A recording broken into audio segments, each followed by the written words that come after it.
When I was kidnapped, Diego was watching the sunrise with his new lover. He casually told the kidnappers, "Keep her tied up. No rush to rescue. Let her learn her lesson. Stop bothering me. This works just fine. To stay alive." I had no choice but to undress myself, wrap my arms around the gang leader, and beg with a trembling voice, "I'll behave. Please don't kill me." Later, Diego finally decided to come for me. The gang leader chuckled, looking down at my unconscious body in his arms. "She's exhausted. Might not even have the strength to leave with you." Chapter 01. The roar of the tide echoed through the dilapidated warehouse. Amplified by a speaker, Diego's voice came through lazily, tinged with the relaxed indifference of someone tipsy. "Katerina, you really have a talent for drama, don't you?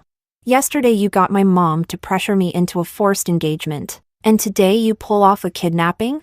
If you want to die, go ahead. Just don't interrupt my sunrise date with my baby girl." Diego. Tears of fear streamed down my cheeks, soaking the ropes that bound my hands and feet. I shook my head, frantically trying to explain. "I'm not acting. This isn't some setup I planned.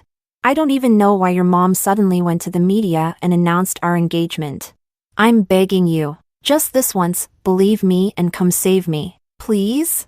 "Heh, save you? Sure," Diego scoffed coldly. 50 million, right? I'll pay." At his words, the kidnappers quickly responded. 5 hours from now, at the riverside in the East District. You bring the money. We'll bring the... Forget the girl. Keep her. No need to hurry. Diego's voice carried unmistakable disdain and sarcasm. "Let her learn some manners. I'm glad she'll stop pestering me. Consider that money your compensation for training her for me." "You serious?" The three kidnappers exchanged glances. Skeptical, Diego laughed coldly, his tone laced with a strange cruelty. "If you dare hurt her, I dare pay you." My tears overflowed. I closed my eyes in utter despair. "Diego, I never knew you hated me this much." "Diego," I cried, still refusing to give up. "I really was kidnapped. I don't need to be trained. Just come save me. I swear I'll never bother you again." "Diego." The sun's rising. A bright, cheerful voice suddenly rang through the receiver. The girl on the other end giggled joyfully. "It's so beautiful, MMPH." The sound of lips pressed together, wet and lingering, was so vivid it echoed on my side of the call. It wasn't hard to imagine how passionate and deep that kiss must have been. Crushed by despair, I gave up struggling. I sat on the cold floor, blankly staring at the ring on my index finger, the only one Diego ever gave me, and laughed. So promises made in youth really don't mean anything. The boy who, at 16, swore he'd marry me and protect me for life. How did he change so much while growing up? "I'm sorry, Diego. It's my fault. For loving you unconditionally all these years. I'm sorry. I won't do it anymore. Never again." Chapter 02. There was a brief pause on the other end of the call. Then it was abruptly cut off. The busy tone echoed through the empty warehouse. The three kidnappers exchanged glances. The youngest scratched his head, utterly confused. "Sam, is Diego trying to save her or not? I mean, didn't it sound like he was threatening us when he said, 'If you dare hurt her'?" The man called Sam clenched his jaw and spat. Annoyed. Who cares what he meant? All we want is the money. She's the one Diego's family officially announced as his fiancée on the news yesterday. As long as we get some video of her, there's no way Diego won't pay up. As he spoke, Sam pulled a white handkerchief out of his pocket. Without warning, he grabbed my head and pressed it over my nose. A strange, sickly sweet scent rushed into my nostrils, making my head spin. My shirt tore with a sharp rip. Above me, I heard Sam's gritted voice, full of cruel intent. "Cut the crap. Let's play with her." "But, Sam," the young one hesitated. "We were only planning to keep her for a couple of days. Now that Diego's in no rush to rescue her, I'm just saying, what if someone on the inside finds out?" Sam yanked the cigarette from his mouth and cursed. "And what if they do? You really think that rich kid is gonna help us go clean and leave the underworld behind? He's just putting on a show. New blood. Fresh power. That's all it is. You think someone from the In family, after running the black market this long, can just turn squeaky clean and survive? Use your damn brain. And if we do get exposed, we just hand her over to him. His methods of training are way more advanced than ours. Oh, is that so? The warehouse door suddenly creaked open. A tall man stepped in, dressed in a long black coat, followed closely by a few burly bodyguards. His pale eyes swept across the room, voice laced with icy amusement. Then how about I let you experience my methods today? The three kidnappers froze, then dropped to their knees all at once in perfect sync. Why, young master in? Sam's face went pale as a sheet. He quickly pointed at me. We found this girl for you. Real spicy. You'll like her. We already drugged her. She's ready to go. The man's brow creased slightly. His gaze shifted toward me, a flicker of darkness in his eyes. He had a face that could bring down kingdoms, but the fear that ran through me made every hair on my body stand on end. Even as my body started to flush from the drug, a shiver ran down my spine. I instinctively curled up, trying to pull away. He raised a brow at that, then slowly walked over, crouched down in front of me, and pulled a folding knife from his coat pocket. His cold voice felt even sharper than the blade itself. It might hurt. Bear with it. I'm sending you away now. Sending me away? Chapter 03. Please, don't kill me. The final thread in my mind snapped. Survival instinct ignited my last ounce of courage. Though my hands were tied, I reached out and clung tightly to him. Tears welled in my eyes as I pleaded. Please, don't kill me. I'll find a way to pay you, no matter how much it is. I really don't want to die in the next 2 years.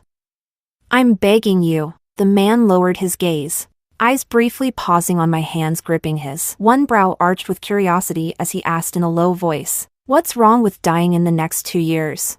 I was caught off guard. Was that really the part he picked up on? But I didn't dare not answer. Because I lowered my head and mumbled. The country recently lifted the restriction. People can now have up to 3 kids. But most young people aren't really into having children. So if I die now, there's a high chance I'd be reincarnated into one of those old-school families desperate for 3 babies. I've barely enjoyed anything good in this life. Dying now would just be terribly unfair. The man's expression clearly shifted. He froze for a beat, his thin lips pressed together, and a trace of amusement seemed to flicker at the corners. But I didn't notice, because the heat inside me was starting to build, rising, rolling like a wave, threatening to consume. Caught between the fear of death and the horror of being violated, I quickly calculated what chips I had left to play. Then, heart pounding, I leaned in and gently kissed his lips. I'll obey. I won't resist. Whatever you want to do to me, it's okay. The warehouse fell into dead silence. His eyes darkened, Adam's apple shifting, but he said nothing. I bit my lip, catching a flicker of hope. My tied arms lifted and fell around his neck, and I kissed him again, but this time, he caught me by the neck and gently pushed me away, creating distance between us. His eyes stared deep into mine, quiet and dangerous. I never planned to kill you. You still have time to regret this. I can find another man for you, but if you choose me, there's no turning back. The heat was overwhelming now. My eyes were dazed, my body soft as I nestled into his chest and shook my head. I choose you. I won't regret it. Since I was destined to lose my innocence anyway, at least let it be with someone good-looking. The next second, his lips claimed mine. His hand gripped the back of my head. In a hotel bathroom, the shower pounded down like rain. The mix of breathless gasps and steamy tension made the room's heat rise unbearably. My arms were pinned above my head, my back pressed against the wet tiles as he claimed me, fierce and unstoppable. Even then, his fingers found the time to toy with the ring on my finger. A smirk played on his lips. Already taken, and still daring to seduce me? Do I look like a nice guy to you? The warm water made it hard to open my eyes. My body was limp, barely able to stay upright. My mind was already lost. And not taken, the ring. I don't want it anymore. Heh, no wonder it's your first time? His voice rasped against my lips in a low chuckle, and he pulled the ring off my hand. You don't want it? Then let's give it back to him. He let go of my arms. I slid down weakly, clinging to the solid muscles of his back for support. My moans spilled out, chaotic and breathless. Lazaro, that's my name, he murmured against my ear, his voice a dark lure. Say it. Ah, I cried out, nails digging into his back. Lazaro. Chapter 04. Diego. On the lounge chair by the beach, a soft, coquettish voice sounded. A woman lay draped across Diego's chest, pouting as she noticed his distracted gaze. Then she leaned in, trying to kiss him, but Diego turned his head away, dodging her effortlessly. His eyes were fixed on the phone lying silent on the nearby table, brows tightly furrowed. Katerina, call again, just one more time, and I'll believe you. You've checked your phone like 20 times in 4 hours. Seriously? If you're that worried, just go see her already. On the next chair over, Dominic, Diego's longtime friend, watched his reactions with a sigh of resignation. You told her you wanted to marry her once. That one sentence lit her heart on fire. Then you grew up, turned cold, and decided to play the part of the charming playboy. Suddenly, she became annoying, clingy, suffocating. These years, your reputation's been colorful. Your mom's worried. It's no surprise she went to the media to pressure you into settling down. It might not have been Katerina's idea at all. And I've told you this more than once, hearts grow cold. No one waits forever. How many more times do you think your teenage promise can be stretched and broken? Don't wait until you've pushed her away for good before you start regretting it. Diego's fingers froze slightly. He lowered his eyes, silent for a moment, then let out a cold chuckle. Regret? Not a chance. Tying myself to one person for life? Boring as hell. I'd be glad if she finally left. Sick of her clinging to those childish feelings from when we were teens. She's a damn nuisance. Dominic frowned at that. Just as he was about to speak again, Diego clearly wasn't interested in listening. He stood up, popped open a bottle of champagne, the fizz spraying into the air, blending with the beach party's lively atmosphere. Dominic pursed his lips, muttering under his breath. Self-sabotaging jerk. A shadow suddenly fell over him. Dominic blinked, looking up at Diego, who had unexpectedly returned, his expression unreadable. Diego picked up his phone. Just as he unlocked it, it rang. Diego, said his assistant on the other end. Someone just sent a package to the office. It's for you. From Katerina. Diego scoffed immediately, eyes flashing with disdain. For a second, he felt like the biggest fool in the world for even worrying about her earlier. It's a ring, the assistant continued. Looks like the one Katerina always wore. Diego's pupils shrank sharply. What did you say?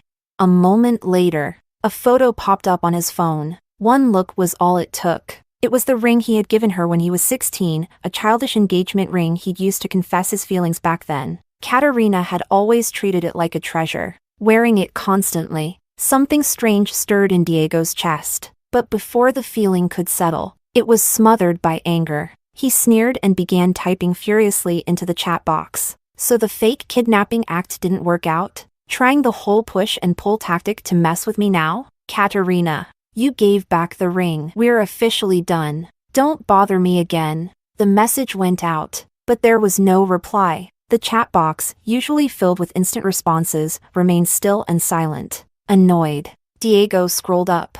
The chat history was full. Every message was from Katerina, checking in on him, caring about him, loving him. His lips curved into a cold smirk. Yeah, right. As if Katerina didn't like me anymore. This whole thing? Just another one of her performances. Determined to teach her a lesson. Diego shut off his phone completely, cutting off any chance for her to beg or backtrack. Then, in one fluid motion, he jumped to his feet, shaking the champagne bottle hard. Pop!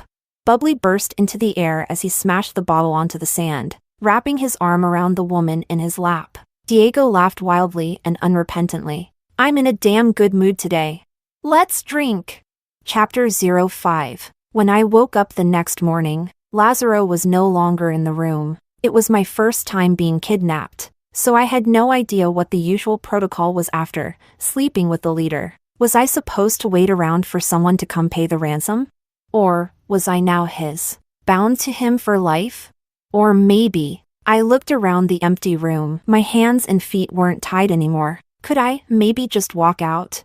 Clothes were scattered across the floor. My blouse and stockings had been completely torn apart. I had no choice but to grab Lazaro's oversized shirt and carefully slipped it on, tiptoeing toward the door. Then, from the balcony behind me, came Lazaro's lazy, mocking laugh. "Those three were your men, not mine. In my book, they're just stubborn old loyalists from your former regime who refused to take my orders. Beating the crap out of them? That was me going easy." As he spoke, the balcony door opened. Lazaro stepped back into the room. Not yet noticing me by the doorway, he casually pulled the phone away from his ear, as if whoever was on the other end had started swearing. His smile turned colder. "Dad, don't forget, I run the syndicate now. They broke the rules of me going clean. I'll turn their ashes into fireworks if I feel like it. And you'd better not give me any attitude about it." With that, he hung up without waiting for a reply. Then he lifted his gaze and spotted me. He paused for a second. The darkness in his eyes gave way to a teasing smirk.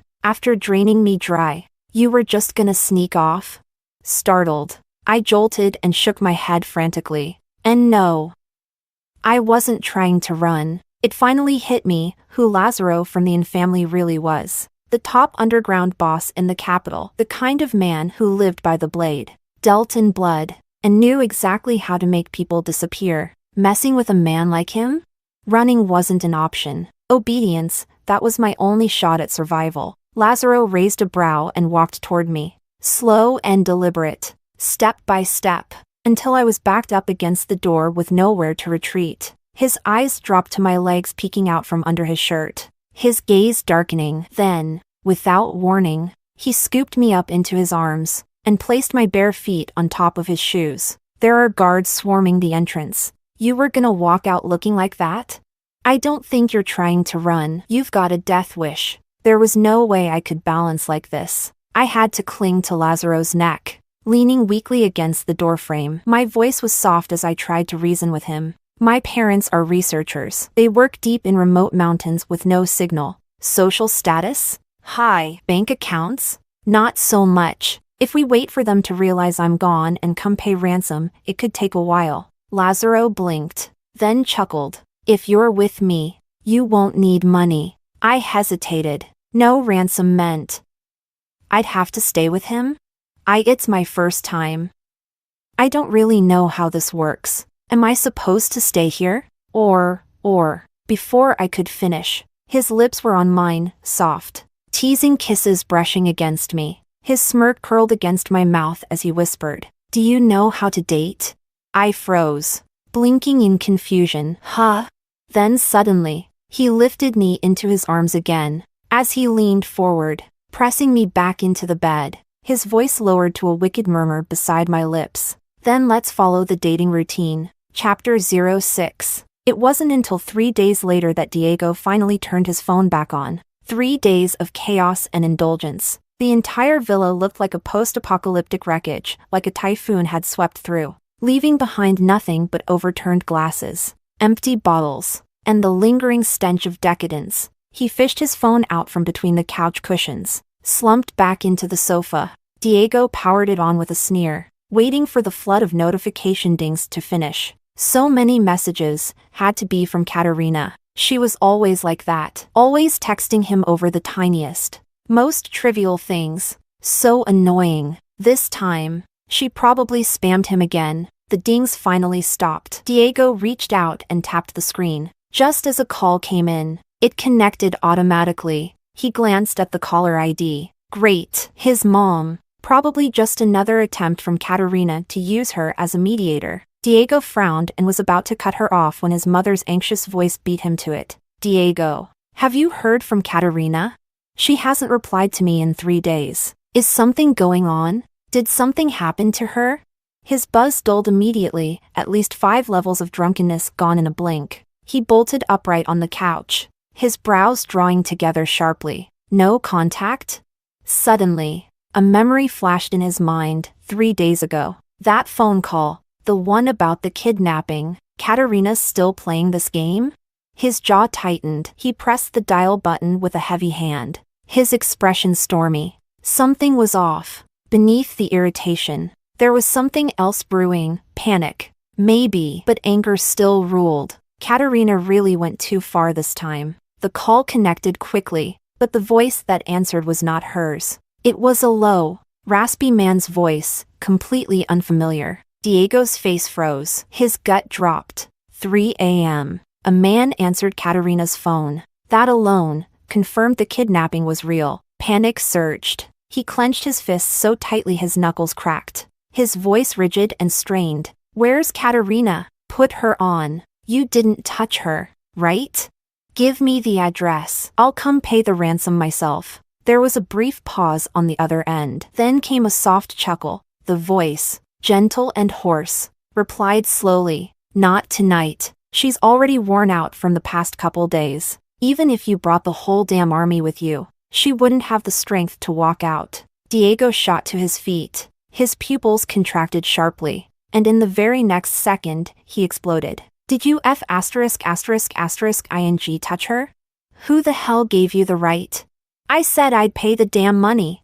Everyone in the villa went dead silent. It was like someone had hit pause on the entire world. No one dared move. They just stood there, frozen, watching Diego with wide eyes as his entire face twisted in rage. His eyes were bloodshot. Veins bulged along his neck. It took several deep breaths before he managed to suppress it a little. He wiped his face. Voice still tight. "How do I pay? How do I get her back?" On the other end, Lazaro looked down at the sleeping woman in his arms. He suddenly recalled the way she'd whispered, embarrassed and a little wronged, that she didn't have money for ransom. He chuckled faintly. 50 million. Just transfer it to her account. Chapter 07. I didn't find out I'd been ransomed until the next morning. Lazaro stood by the bed, slowly fastening the cufflinks of his shirt with his usual calm, unhurried manner. Then, as if it were nothing special, he handed me a fully charged phone. "It was returned last night, already fixed. You fell asleep at midnight, so I answered a call from your ex on your behalf, and got you 50 million in pocket money." My pupils widened. I blankly took the phone. When I saw over 100 missed calls on the screen, my brain short-circuited. They were all from Diego? Lazaro clearly saw the number too. He raised an eyebrow, amused. "Maybe I'm just good at talking." He seemed unsatisfied, like he wanted more. This is what you call unsatisfied?"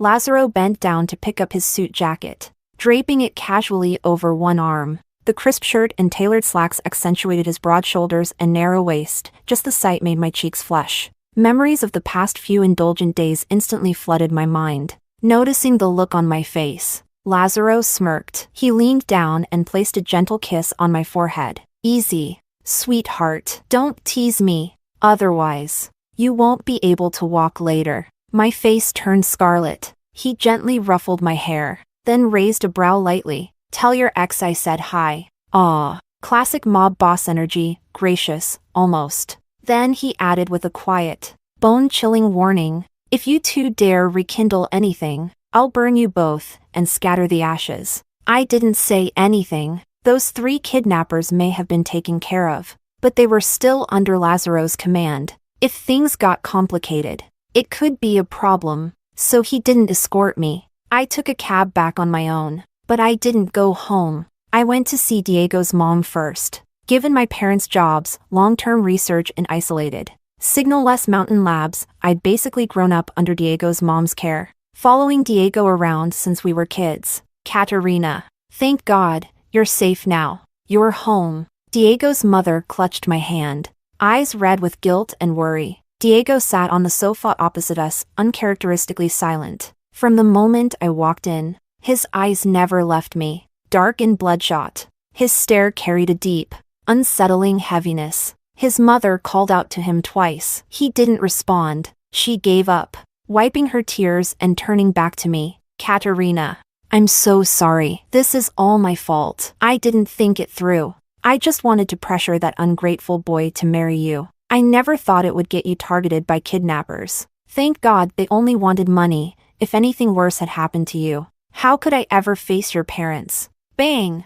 The sofa rattled with a sudden thud. Diego, silent until now, suddenly shot up like something had snapped in him, grabbing my wrist. He dragged me upstairs. His hand was freezing cold, like ice. I struggled, but couldn't break free. Diego, let go! He ignored everyone's startled cries and pulled me straight to a guest room on the second floor, shoved me into the bathroom, locked the door behind us. His voice was cold, but his fingers were trembling. Shower. What the hell is wrong with you? I was totally thrown off. I shoved him away, heading for the door. I was clean. What was there to wash? But Diego yanked me back, his eyes wild, furious, like he was seconds away from snapping. Where is he? I froze. Who? Veins bulged at his neck. Even saying the name seemed to enrage him further. The bastard who answered your phone the other night. I almost laughed, taking advantage of his brief distraction. I pulled free. Have you ever considered that maybe he wasn't a kidnapper? Maybe he saved me? Diego let out a bitter, almost deranged laugh. His voice trembled with rage. Yeah, saved you, by taking you to bed? Was that part of the rescue process too?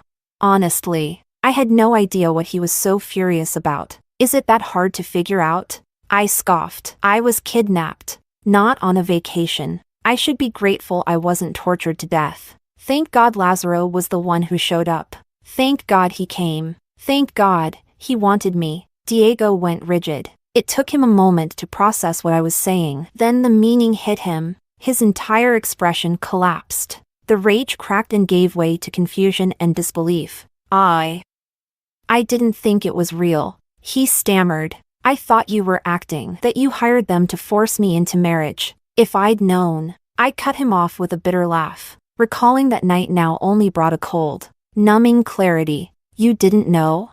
Didn't you say you'd pay them $50 million to train me? A kidnapping that could have ended with a simple wire transfer turned into a lesson I'll never forget because of one sentence from you. If I hadn't been rescued, I probably would have been passed around, filmed, humiliated over and over. Congratulations, Diego. I've learned my lesson. I won't ever cling to you again. Chapter 08. Diego froze. The fire in his eyes seemed to be doused in an instant, replaced by something dull and ashen, like defeat. His jaw tensed, muscles along his cheek twitched, as if he were grinding his teeth. After a long silence, he seemed to finally force the words out, like convincing himself as much as me. Forget it, Katerina. Forget the kidnapping. Forget that man. Forget whatever happened between you two. He abruptly stopped. His lips trembled slightly, but the rest of that sentence never came out. He took a deep breath, turned his face away, and his voice softened. Let's just pretend none of it ever happened. If you still want to marry me, fine. Everything else, status, comfort, lifestyle, I can give you. Just don't expect love or loyalty. For a second, I honestly thought I was hallucinating. Did Diego just say something human? Had he forgotten?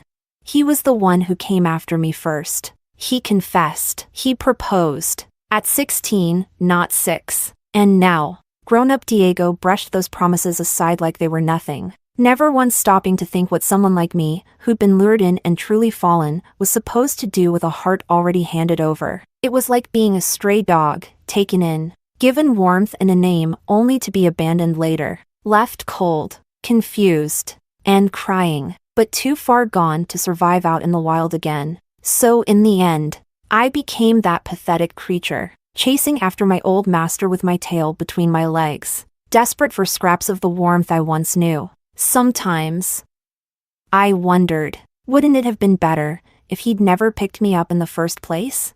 Let's not, I said. The anger, the sorrow, the humiliation, it all churned together inside me. But in the end, only quiet resignation remained. I lowered my gaze and smiled, calm and composed. Don't force yourself.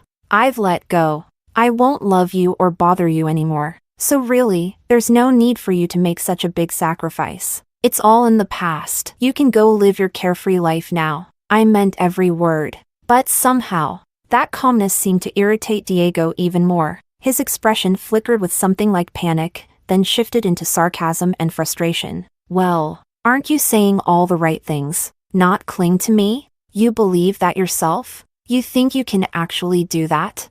If not, don't bother pretending. I never asked you to disappear from my life. I just said I couldn't give you love. That doesn't mean My eyes landed on the base of my ring finger, where there used to be a ring. It had only been 3 days since I took it off, but even the faint mark was already fading, just like the hope I'd stubbornly held onto, the refusal to let go, the endless waiting. Abandoning it all really only takes a single moment. I said softly. Diego's eyes narrowed sharply. He stared at me for a few long seconds. Then, as if convinced I was bluffing and would come crawling back soon, he gave a faint smirk. You'd better. I have to, I replied, and despite myself, smiled. Lazaro's face suddenly flashed across my mind. Otherwise, he'll burn us and scatter the ashes. Chapter 09. From that day on, I kept my promise and pulled myself as far away from Diego as possible. I no longer sent him funny memes or random little things I used to share all the time. I stopped caring whether he was flirting with someone or getting cozy with someone else. And I stopped showing up in front of him for no reason, even mutual friends' gatherings, if he was there. I wasn't. During that time, Diego's mom noticed the distance too. She messaged me a few times, but after a while, she understood. Eventually, she sighed and sent one final message. I guess we just weren't meant to be mother-in-law and daughter-in-law after all. A little over a month later, on Christmas Day, Dominic dropped by my pottery studio. He stood there, watching me calmly instruct a group of students shaping clay. He raised an eyebrow and gave a small, amused smile. So, Katerina, you're serious this time? You're really done with that self-destructive bastard? I clicked my tongue and shot him a look. It's Christmas, and you're not at home with your wife. Why are you hanging around my place? Aren't you afraid she'll run off again after all that effort you put into winning her back? Dominic's smile instantly disappeared. He picked up a lump of clay and tossed it lightly at my apron. I came here to check on you, and you're out here stabbing me in the heart. With a dramatic sigh, he brushed his hands off and got up from his seat, then placed a soft pink envelope on the table. It was a handwritten invitation, the kind you could tell was lovingly penned in delicate brushstrokes, definitely the work of his calligraphy-obsessed wife. It's our 3rd wedding anniversary, and Diego will definitely be there. You can come if you want. I'll understand if you don't. He picked up the bouquet of roses he'd left on the side and nodded toward me, ready to go. But as he reached the door, he paused and turned back to look at me. Katerina. Diego, he still cares about you. He's been acting all carefree, one rebound after another, but I've seen him, staring at his phone, waiting for your texts. I'm not saying this to defend him. I just don't want all your years of loyalty and effort to finally be paying off, only for you to miss it now. So yeah, take that however you want, whatever you choose. I've got your back, if you want a fresh start. I'll introduce you to someone new right now. Ding-ling, the shop door swung open from the outside. The chime rang crisply as a gust of snowy wind swept in. Lazaro stepped through the doorway, dressed in a black down jacket. Snowflakes scattered across his shoulders. Excuse me. His voice was calm and cool. As always, Dominic blinked, momentarily stunned by Lazaro's ridiculously handsome face. Snapping out of it, he quickly moved aside with an apology. But just before leaving, he turned to look at Lazaro one more time, a hint of curiosity flickering in his eyes, as if trying to remember where he'd seen him before. Is it snowing? I glanced out the window, smiling. Snow on Christmas. How poetic. Yeah, Lazaro nodded without elaborating, while the students were all crowding by the window to watch the snowfall. He walked over to me, and, without a word, leaned down and gave me a quick kiss. His lips were cold, ice cold, but the surprise in my eyes was instant and wide. I lightly punched his chest in mock annoyance. My eyes narrowed in warning. Chapter 10. What are you doing? There are people around. I glared at Lazaro, scandalized, but he only raised a brow, looking smug and unapologetic. As the secret boyfriend you've been trying to keep under wraps, stealing kisses is part of my basic skill set. Can't have your friends introducing you to someone else. Now can I? I was speechless. Who's hiding anything? We've been dating openly for over a month. It's just ever since I started avoiding Diego, I hadn't been seeing many people, so not many knew. The wall clock chimed 6 o'clock. I tilted my head at Lazaro, then turned to my students and called class dismissed. By the time the last one was picked up by their parents, the sky had completely darkened. The street outside glowed with festive lights. Snowflakes danced in the air, adding a quiet romantic touch to the evening. Lazaro slipped his arms around me from behind, pulling me into his warmth. His lips brushed my ear, voice low and rich. With this kind of atmosphere, how about a secret date, girlfriend? TSK. This man, so relentless. At 10:10 p.m. My almost never used WeChat moments lit up with a rare update. Merry Christmas. To the passive-aggressive man who kept hinting about going official. Attached was a photo of our hands, fingers tightly intertwined. The background? A bed. Dominic finally remembered who Lazaro was. Lazaroan took over the syndicate at 25, the youngest successor in history. The very day he stepped up, he declared he was breaking ties with the family's underworld past, retiring from crime and ordering a complete shift to legal business. And in just 6 months, starting from scratch, he pushed the name into the top 15 most influential corporations in the capital. A man like that, showing up at Katerina's tiny pottery studio? He wasn't there for pottery lessons, that's for sure. Dominic's phone buzzed nonstop. The group chat exploded. Holy crap, Katerina went official? Also, did anyone notice? They're holding hands on a bed. It's 10 p.m. They're definitely living together, right? Wait, is it Diego? Nope. Diego spent all last night at my place, drinking in silence. Looked like he was waiting for a message. Kept staring at his phone all night. The chat went dead silent for a few seconds. Then someone quietly typed. Was he waiting for Katerina? The awkward silence that followed was almost tangible. No one replied after that. Dominic felt a twist in his gut and quickly exited the chat. Pulling up Katerina's post again, when he saw the ring on her delicate finger, he sucked in a sharp breath. The bastard finally got his bad ending. The day after Christmas was a weekend. The studio was closed. I left Lazaro's place and, instead of heading home, stopped by the mall first, picked out a 3rd anniversary gift for Dominic and his wife. And, okay, fine, I may have bought someone a tie, as a belated Christmas present. Ding. The elevator reached my floor. The doors slid open. Just as I stepped forward, a dark figure lunged at me. I was slammed against the elevator wall. Before I could cry out in pain, my lips were crushed by a rough, desperate kiss. MMPH. The bitter scent of alcohol filled my nose. Diego. His eyes bloodshot. His hands cupping my face. Kissing me with a brutal, almost biting intensity. It hurt. I winced. Let me go.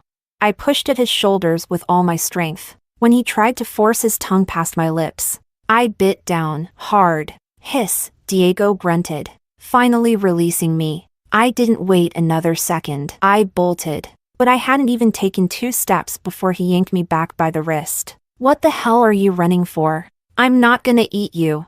He held on tight, shouting in fury. I swung my arm and slammed every gift box I had into his head. Then what the hell was that just now? Yeah, I lost it. Diego snapped, kicking the scattered boxes across the floor. His chest heaved with rage. Eyes locked on my ring finger like he was 1 second away from ripping my throat out. Where the hell were you last night? Why didn't you come home? Chapter 11. I could only blink, utterly baffled. Where I go doesn't seem to be your business anymore, does it?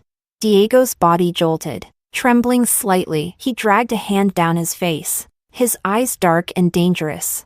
Who is he?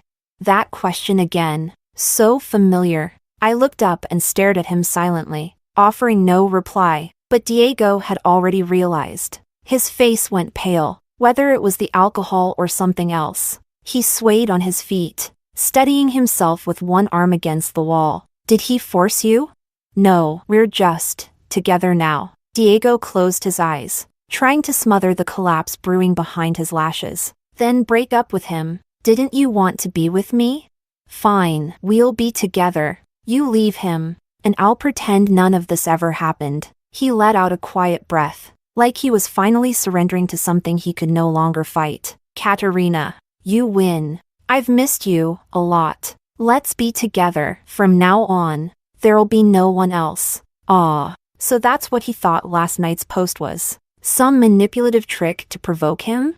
Diego, I'm not you. I know exactly what I feel. When I liked you, I chased you openly, proudly. I was never childish enough to use someone else as a pawn in some twisted love game. Diego's face turned paper white. His fingers curled inward, but couldn't even form a proper fist. His eyes were red. He let out a hollow, broken laugh. That's impossible. You liked me so much. There's no way you could be with someone else this fast. I let out a low chuckle, laced with irony. Oh, please. Teenage love isn't something to be taken seriously. I didn't want to keep arguing with him, so I turned toward my apartment door and started entering the passcode. The beeps echoed in the hallway. As the door clicked open, a trembling voice called out behind me. Then can I start over now? This time, let me be the one to chase you. I slowly turned my head, eyes wide in disbelief. Where was all this before? Now he wanted a fresh start. Now he wanted to pretend everything was even? Diego looked shattered. He seemed so lost, like he didn't even know what to do with himself anymore. I hadn't fallen in love with you yet. Or maybe, I didn't realize I already had. Dominic was right. This was Diego's full-blown face slap moment. He'd always said he'd never regret it. But when he saw her holding someone else's hand, all he could think was, he wanted to rip that man apart. That was his Katerina, the girl who had always followed behind him, always there if he turned around. So how did someone else steal her away halfway through? And why couldn't he get her back? Heh, what kind of adult doesn't even know what they want? You weren't confused. You were just pretending not to hear, not to feel. This whole "I didn't realize I loved you" line, that's just a coward's excuse to cover up your selfishness. From the end of the hallway, a voice cut in. Lazaro had arrived at some point, now leaning against the wall near the elevator, arms folded, beige hoodie, black track pants, and yet somehow, he still managed to look like he owned the damn building. Chapter 12. Diego's pupils contracted sharply the moment he saw Lazaro's face, a sudden flicker of alarm flashing in his eyes. He'd clearly recognized Lazaro, the same voice from the phone call that night, the one who had mocked and provoked him without fear. Hey, Lazaro. So it was you. Lazaro smirked, lifting 2 fingers in a casual salute at his forehead, his expression carrying that natural, effortless rogue charm. Nice to meet you, Mr. Ex-boyfriend who only knows regret after losing everything. Diego's face darkened instantly. Lazaro didn't even acknowledge the change, his eyes drifting lazily over the scattered gift boxes on the floor, until they landed on a necktie that had been tossed aside. He looked up at me, amusement lighting his gaze. This for me? A going public gift? I puffed out my cheeks and muttered, no. Oh, Lazaro responded lightly, but still bent down, picked up the tie, and slung it around his neck. Then he walked over and stood next to me, completely unfazed. Help me tie it? I rolled my eyes and tugged him toward the apartment. You're wearing a hoodie. What the hell are you doing with a tie? No worries. I look good in everything. The door clicked shut behind us. I didn't turn around, but I still heard the faint, broken whisper echo behind the door. But you learned how to tie one for me, thanks to a certain Mr. Ann's pointed little suggestions. I ended up attending Dominic and his wife's anniversary party. Lazaro wore a sharp, perfectly tailored suit. His tall, commanding figure instantly drew every gaze the moment he stepped out of the car. Dominic came up, smiling warmly and offering a hand. Nice to meet you, Lazaro. I'm Dominic. Lazaro returned the handshake with equal warmth, but what came out of his mouth made me want to bury my face in my hands. Right? You think the tie looks good too, huh? Katerina gave it to me the day she made us official. Jesus. This man was good at small talk and extremely good at holding grudges. Dominic probably still hadn't figured it out, that all of this was payback for that little "I'll introduce you to someone new" line on Christmas Day. The party gradually filled up, buzzing with energy, with a background like Lazaro's. Avoiding small talk was impossible, even if he didn't want to mingle. People kept pulling him into conversations. I found a quiet corner for myself, nibbling on tiramisu while watching Dominic on stage, holding his wife's hand and crying like a baby. Honestly, I was kinda emotional. Dominic used to be a world-class boy. The way he chased his wife back, it had been brutal. But in the end, he did win her back. A figure stepped up beside me. I didn't need to look. I already knew who it was. I had expected this moment the moment I decided to come. Compared to that drunken mess from the other night,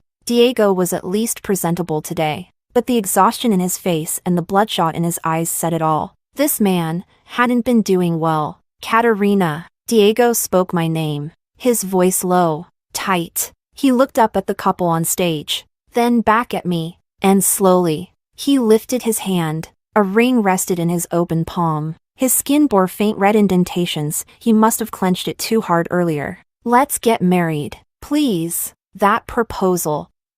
I know I'm years late, but I won't let you down again. I'll treat you right for the rest of my life.